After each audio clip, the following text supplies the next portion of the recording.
Hi, Vanessa Lesniak here from the Pigeon Letters Design Team and back to bring you another tutorial. So today we are going to be making a very colorful night scene, sort of like a moonscape slash seascape. So the first thing we're going to do is draw a line somewhere close to around the middle of the page. I mean, might a little higher. I don't want it to be exactly in the middle. And then I am going to use my circle maker. You can feel free to use whatever circular object you have to draw half a circle on the upper half of the line. The first color that I'm going to be using in this piece is Bordeaux by Daniel Smith, and I'm just going to take a generous amount of that on a very wet brush and start laying some color down on the upper half of our paper outside of the half circle. We are going to leave the half circle completely white, and I'm going to very carefully try to stay outside of that line. So take your time doing this part. Make sure that your brush is very wet. You see here, what I like to do is lay some paint down and then just dip my brush in the water and drag that paint out with just plain water. So I'm going to do that across the entire upper half of the paper, and I'm just going to put a nice light layer of this color down. I am going to alternate between wetting the paper and either adding the paint and then adding water, or adding water, then adding the paint. However you want to do it is fine. This is just the very first layer, and this is sort of just like priming the paper so that we can get as much paint on the upper half of it as possible.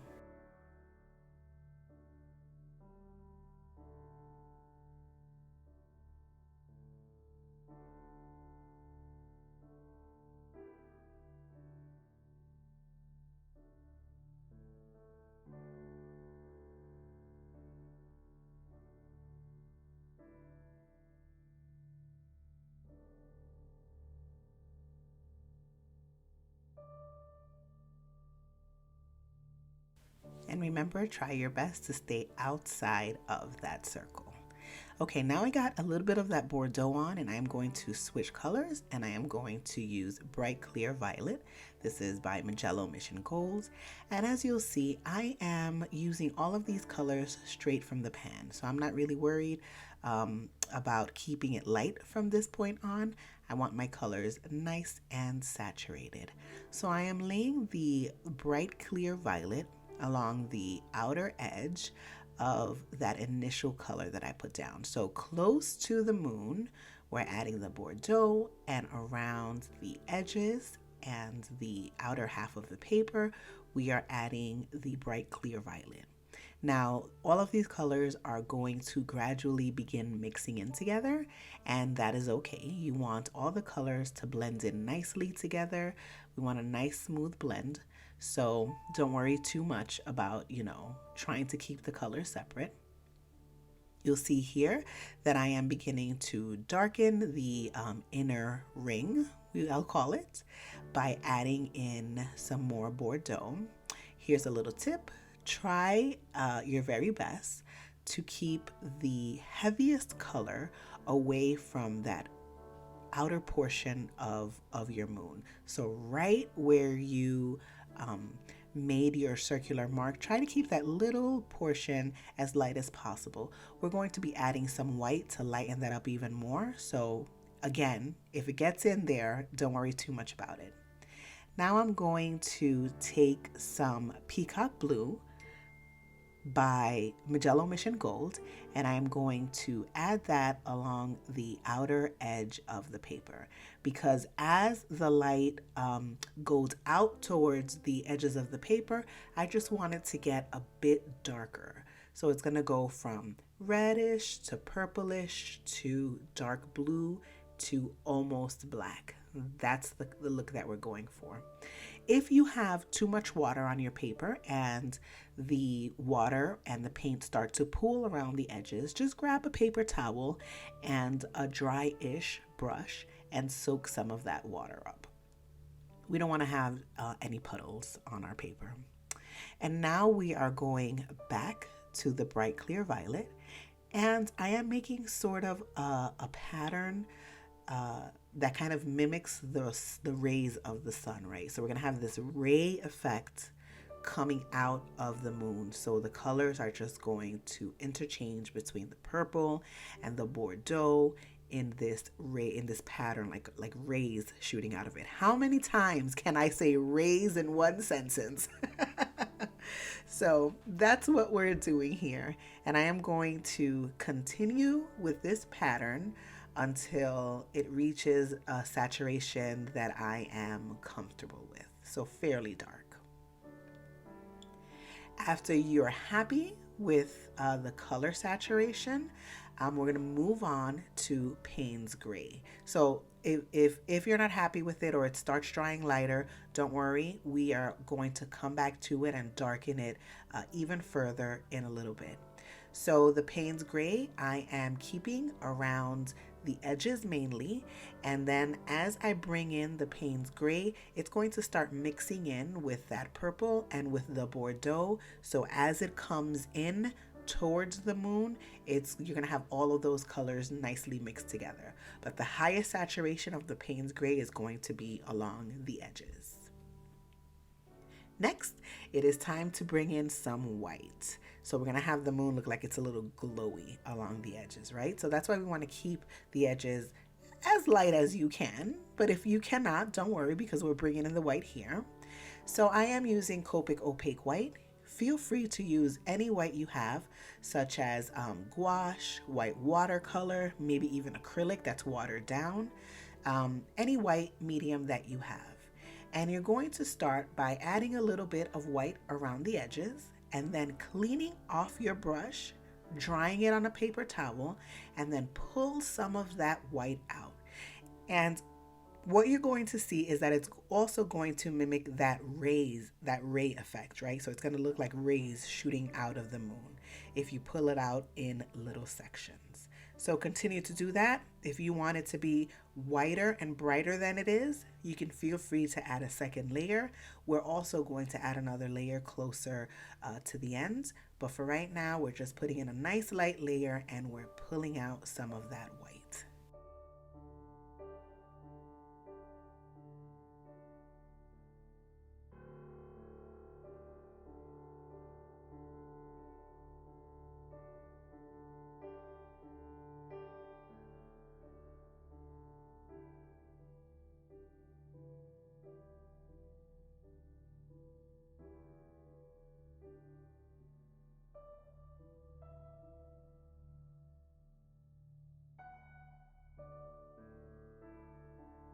Okay, I'm done with the white for now. So now I'm going to bring back a little bit more vibrancy, a little bit more color to those outer edges that may have been removed when we were pulling in the other color. So when we were pulling down the purple and when we were pulling down the Payne's Gray, you might have lost some of your original colors. So now is the time to just add touches of that in.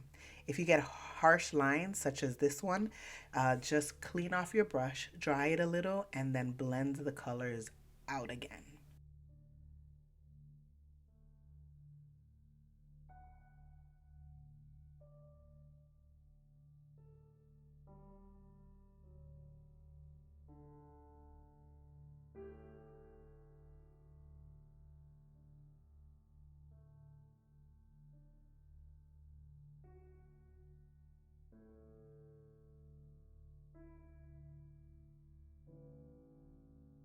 Next step. Now we're not going to wait for the top to dry because we're going to work on it again. So if we have any colors that drip out of it, if it gets lighter or anything, don't worry too much about it.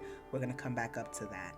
And again, if some of that color seeps into the bottom, it's perfectly fine because the bottom part is going to be the water and it's going to be a reflection of the sky. So we're pulling in all those colors anyway, so let that color seep into the water. So right now what I'm doing is I am adding water to just plain water to the bottom half of the paper. You can take it in sections. If you're working with a pretty big paper like the one that I have now, you can take it in sections. So I am going to pull in the same colors that I pulled into the sky. I'm going to add those to the water. And as you're going to see, I am going to be working in straight lines. Okay, I'm not going to do anything super fancy. We're just going to give this water the illusion of having the colors of the sky represented in it. And I am adding in the colors from the edges of the paper and pulling them in a straight line. You can make them wiggly however you want, but at this stage, it's really not going to do much because once you lay that color down on the water, it's just going to blend right in. No matter what pattern you're putting on there, it's going to blend right in. So just add your little straight lines from the edges of your paper in towards the middle. When you get towards the very bottom, add plain Payne's gray because we're going to make the bottom a bit darker than the top. Now I am going to continue doing the same thing that I did in this first layer, and I am going to start building up the colors of the water. So you're going to see here that I am adding in the same colors that I added into the sky, and I am adding that right into the water, putting the very highest saturation of color along the left and right edges. So continue to do that. Mix all the colors. You can lay, if you had blue down originally, lay some purple on top of it. If you had some purple, lay some of that Bordeaux on top of it. Mix and match your colors because in the end, all of the colors are going to seep through and it's just going to look a little bit more magical. I like to add some Payne's gray along the edges just to give it that illusion of being nighttime, because you are definitely going to have, if you're looking at like the sea at night, you're definitely going to have, along with the reflection of the sky, you're going to have a lot of dark areas. So make sure that you're adding in a touch of that Payne's gray to the upper half, as well as adding in as much color as you possibly can. And as you see here, I am adding them in, adding the highest saturation of color to the edges and then pulling that color in. I am not adding a ton of color to the middle. Remember, not only are we reflecting the sky, we are also going to be reflecting the moonlight. So it'll be easier if you left a few light spots in the middle. Again, we're going to be adding in some of those light spots, but you know, it'll make it a lot easier on you as well if you leave some already there. So continue doing this for as many layers as you need in order to make the water as dark as you need.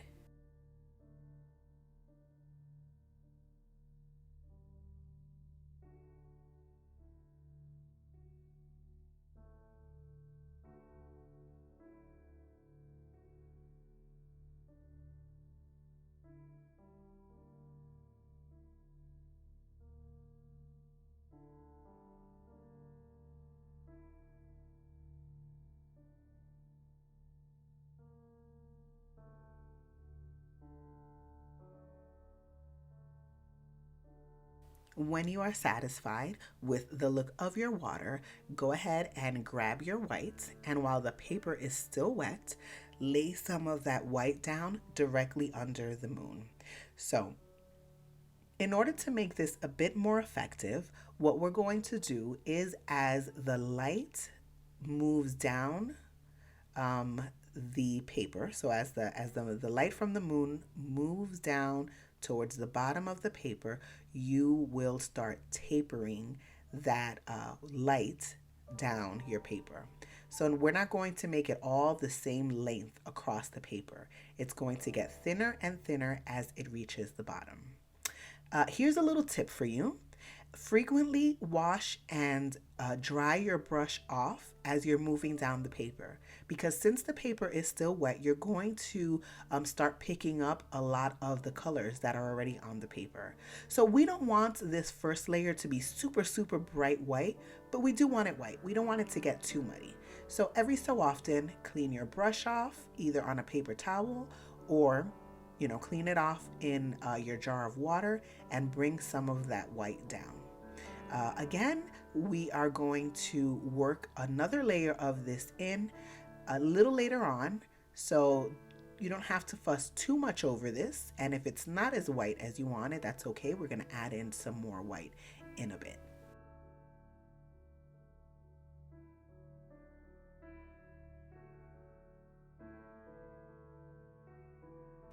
Once you're satisfied with that white and you feel like you want to darken some of the outer colors up a bit, now's the time to do it while the paper is still wet.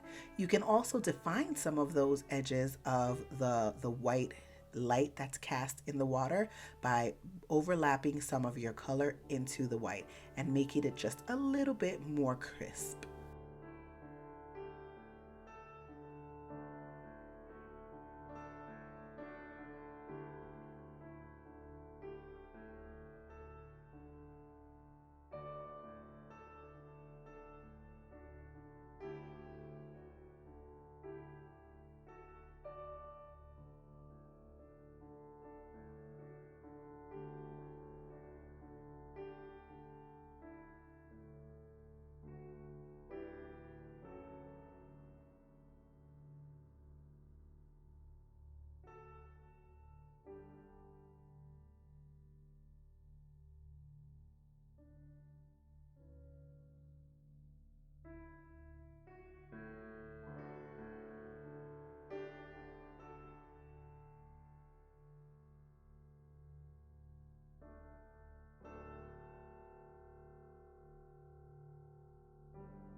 Now, the very last step with this water is to add some bolder white highlights into your water. So by now, the middle of your paper should begin to dry. So you are going to take the very tip of your brush, dip it in your white, and start adding really thin highlights to that water and just right over those white sections that you had before. So just add very thin strokes of light into your water. Now, if the paper is very saturated with water, give it a few minutes before you're doing this. You don't want the paper to be too dry, but you also don't want the paper to be like soaking wet. You want some of that definition to remain. So let it dry just a bit. If you want to wait for it to completely dry, you can also do that. I like mine to blend in a little bit more than just having like those super bold white streaks. So that's why I just allow it to dry just a tiny bit more. And now allow your entire piece to fully dry before moving on. So once it has fully dried, we are going to work on the sky once more. You'll see here that I have some blooms where the paper or the paint dried differently on certain parts of the paper and it stayed wet on other parts of the papers. Now, I'm not very fond of blooms. I know some people are, but not me. I do not like blooms. So what I'm going to do is very lightly add a touch of water, and I'm going to go over that water with my bright clear violet to sort of bring all of that color in together. And I am doing this extremely lightly, like my brush is barely touching the paper. I want the color underneath to show through. I also don't want to smudge the color underneath too much. So I'm taking a very gentle approach to this.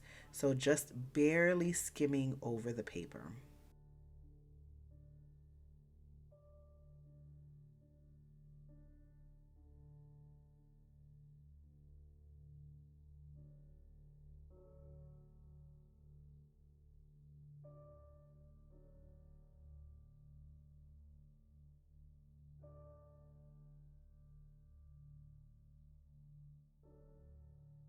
Once I have laid that down, I am now going to brighten the white on the outer edge of the moon. So I'm going back into my white and I am repeating the process from that very first half when I first laid the white down.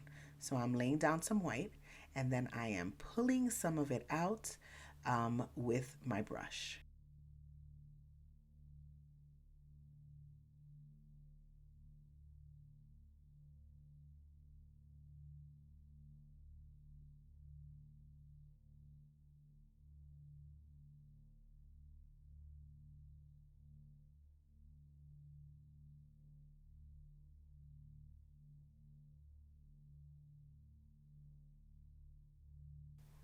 Now to finish off the sky, I am going to add in a bit of that color back into my sky and I am just going to tap it in and yeah, that's you can choose to leave this part out if you are happy with the saturation of color on your sky.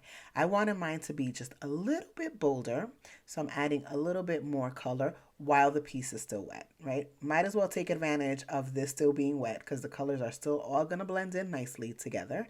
If you don't want to add any more color, just leave it as is. So before you move on to the next step though, please make sure that your piece is completely dry on the top. We're going to be painting the moon and we don't want any of the color that we're putting into the moon to seep out into the sky. So make sure that it is 100% completely dry.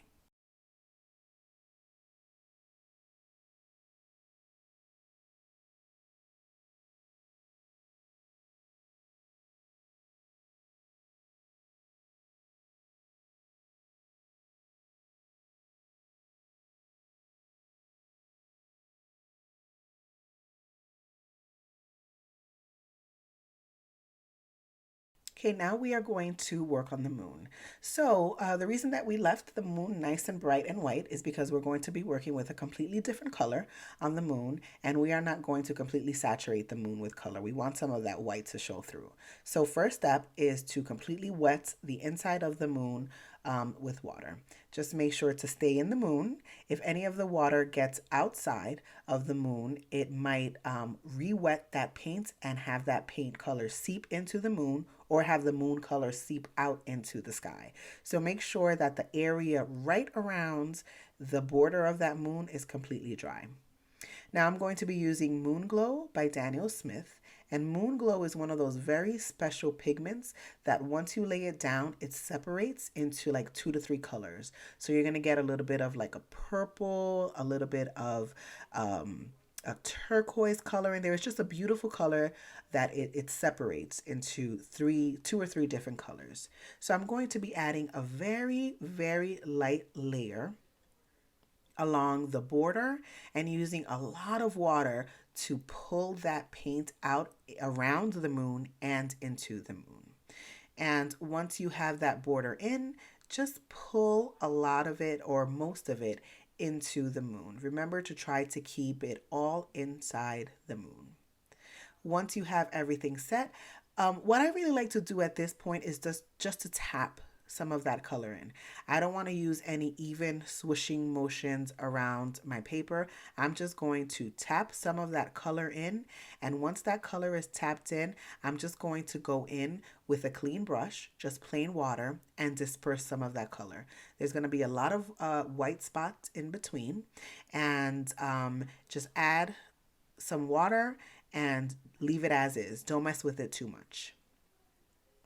Now that the inside of the moon is done, I am going to add a little bit of glow to the inside edge of the moon. So just as we did with the outer edge, so the part that hits the sky, we're going to do that same thing with the inner edge. And that's just going to give it a really nice glowing effect. So take it right to that edge. You don't want to leave any color along the edge, and use your white and then just draw around that edge.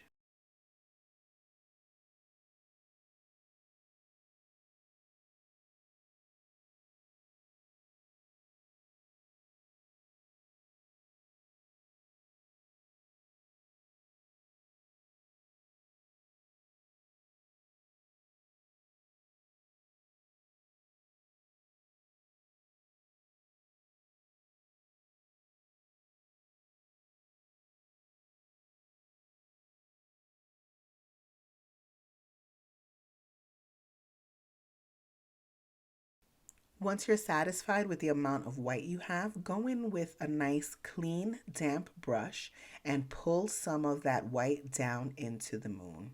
Frequently wash off your brush because your white is going to start mixing in with the color of your moon, and you don't want to get it too muddied. You want to keep that white as bright as possible. So pull some of that white in, and once you are done, allow your piece to completely dry before moving on to the next step.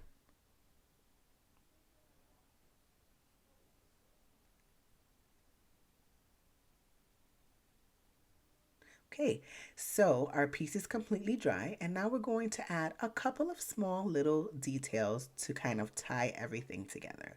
So to the very horizon line, so the line that we initially put on our piece where the sun, where sorry, where the sky meets the water, we're going to add just a couple of little mountains. I'm keeping it very simple, and I'm doing a couple of like little squiggly lines. That is definitely the technical term, squiggly lines.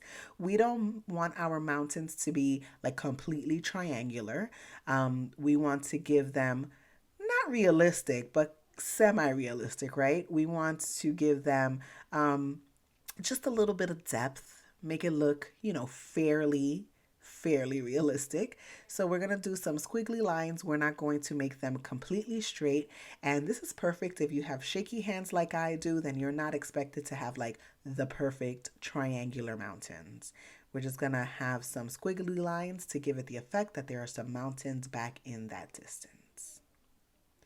Once you have it down, as you can see here, I really liked to showcase the moon, so I didn't put too much detail into the middle portion of the moon. So once you have that down, grab some white and add a bit of glowy effect to the mountains, because the moon is right behind the mountains, so everything that is facing the moon is going to have a tiny bit of highlight. So I'm just adding in a bit of white, cleaning off my brush, drying it a little, and blending those edges out. So our mountains are going to have just like a little hint of that moonlight to it.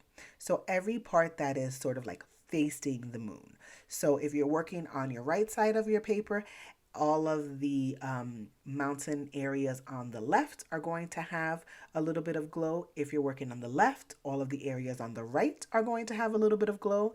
And for the ones in the middle, everything on top is going to have a little bit of glow.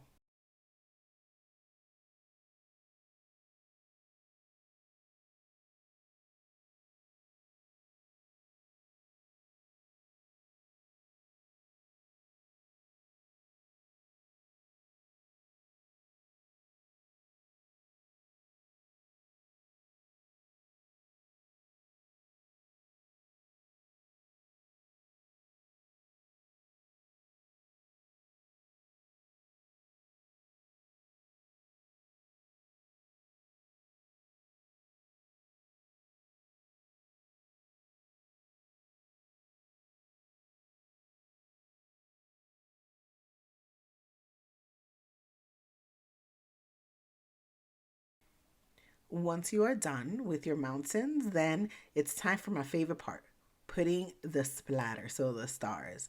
So with your same brush, grab a bit of white onto that brush and splatter it on top. So it's going to signify like stars in the night sky. Um, try your best. You know, it's not 100%, it's not going to be 100% accurate, but try to stay out of the moon and the mountain area.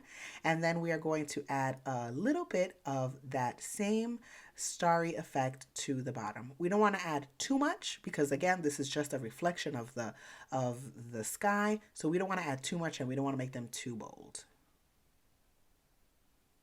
And then finally, if you wanted to add just a little bit more of that moon highlight to the water with the very, very tip of your brush, go in and add a bit of highlight, a little bit of sparkle.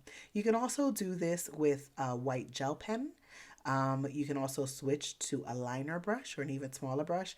I just wanted to do this piece all with this one, you know, giant brush size to show you that yes, it can be done. So go ahead and add a few highlights to your water. And with that, you are done. So I hope that you enjoy this piece and I cannot wait to see you for the next time. If you want to check out some of the other tutorials that I have done, there is a link at the bottom. Feel free to check them out. And not shockingly, most of them have been moons. So if you want to paint some more moons, feel free to do that. Thank you, and I'll see you next time. Bye.